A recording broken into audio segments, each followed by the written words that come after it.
Okay, so this is what the crate looks like. We've marked it. We've got some masking tape on it. Made markings with a ruler, of course.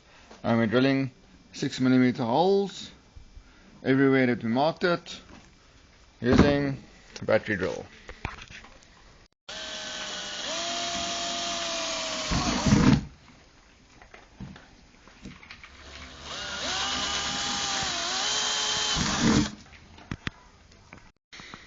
Okay, so we've got these 22 liters or 5-gallon bins. We used a battery drill from Makita, a 6mm drill bit, masking tape, obviously, and a pen so that we could mark out the grid pattern. The grid pattern is 4 centimeters or 1.5 inches apart, as you can clearly see. By 4 centimeters or 1.5 inches, there's a total of 71 holes drilled in this bin so far, and this is the start of it. We're going to take off the masking tape now.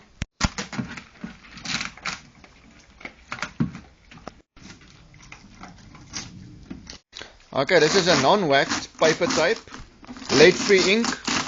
So after using the masking tape, we'll just put it in the bin so that the worms can eat.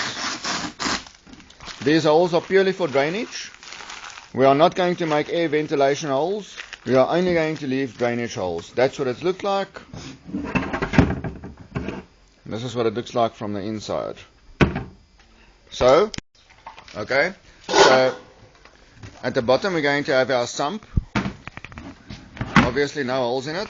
We're going to fit the bin with the holes in it on top of that, and later on we're going to add another bin when the worms have increased in mass. Obviously we're going to add a tap to the sump so that we can drain the worm tea, and this is the start of it. Okay, so we're going to use coconut coir, some cardboard, and potting soil to start our bedding with so that we can house the worms. I see we've got a little visitor here. She won't be here, but you get the picture. Okay, roughly shredding the box.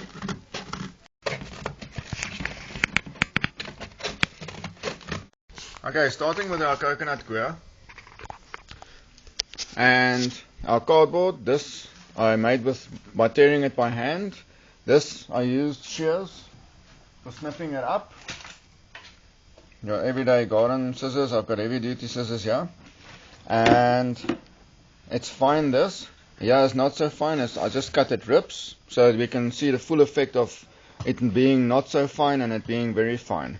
We're going to use this and put it in water, soak it in water, and there's the water. It's lukewarm.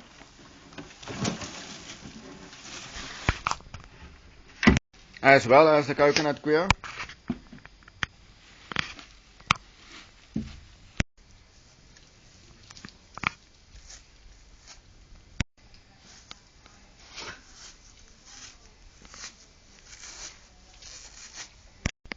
Okay, so the coconut coir has been ripped, roughly by hand.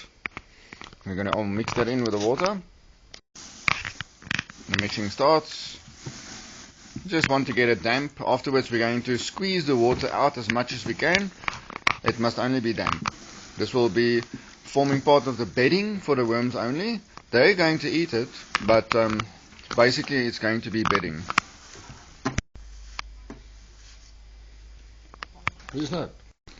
As El Diablo is mixing this coconut coir with the cardboard, you can smell the delicious scent of coconut. Obviously that's what attracts the worms to it. It smells delicious. Okay, so here's our mixture of coconut coils and cardboard. We soaked it in water, mixed it thoroughly. Here is our sump. We put down the sump, then we put the box for the worms, the containing part for the worms, and we're going to start to squeeze out as much water as we can. This is lukewarm water, and we're going to start the bed for the worms. There goes the first part in.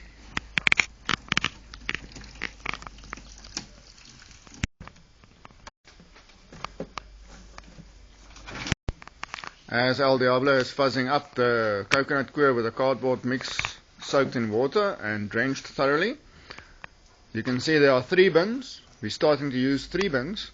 When we finished this water, we'll put underneath any one of the fruit trees. I think I'll choose the mulberry tree, because the coconut coir is very healthy. It gets some of the minerals in the water as well, and it smells so nice. Fluffing it up on the inside. Remember, this is the bedding for the worms. They can also eat it.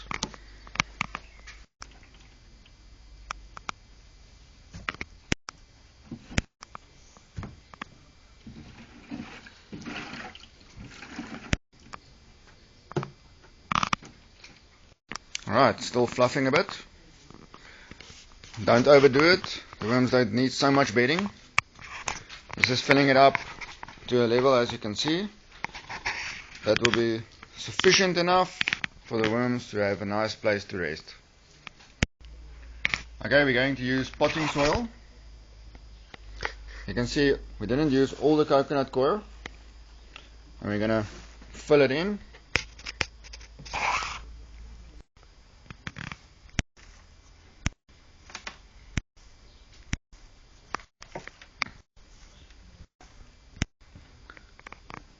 Fluffing it up a little bit.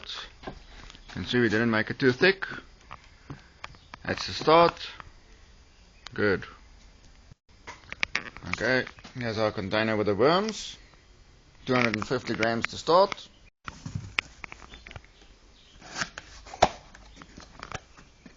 That's what it looks like on the inside.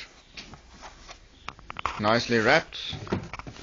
We put these packages in the post, cross country, everywhere.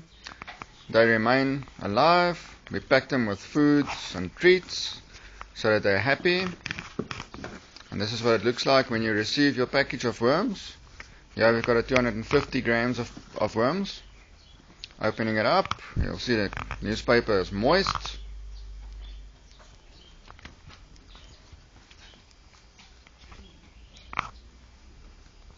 And there are your worms.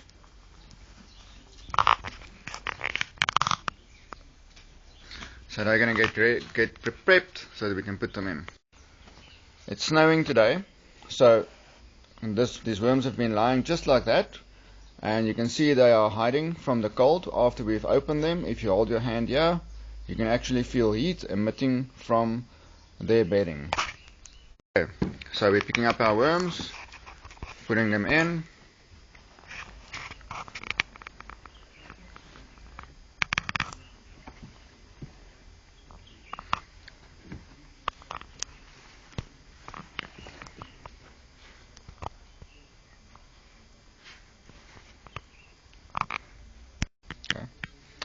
Okay.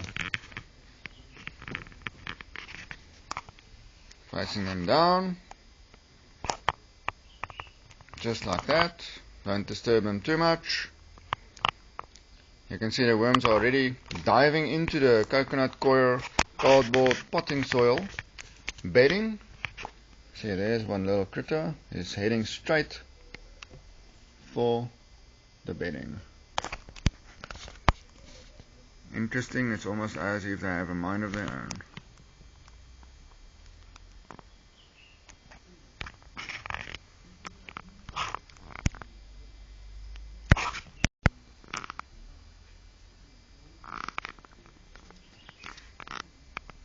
Alright, so taking more of the potting soil, lightly cover them at first, seeing that it's cold.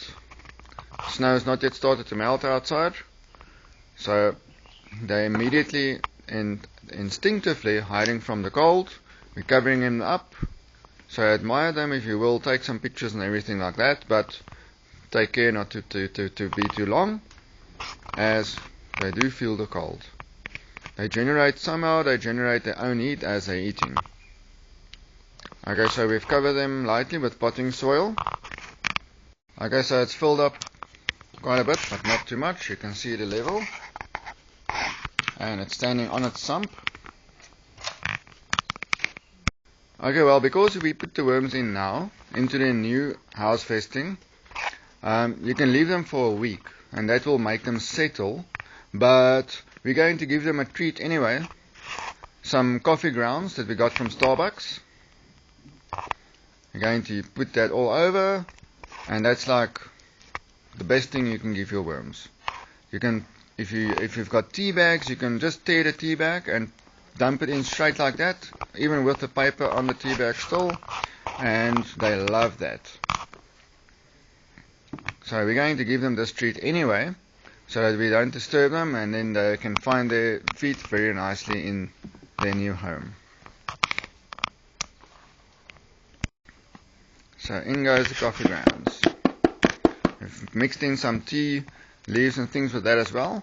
No tea bags as of yet, but as we grow we'll show you how we add tea bags and foodstuffs and things like that. Red Rocket out.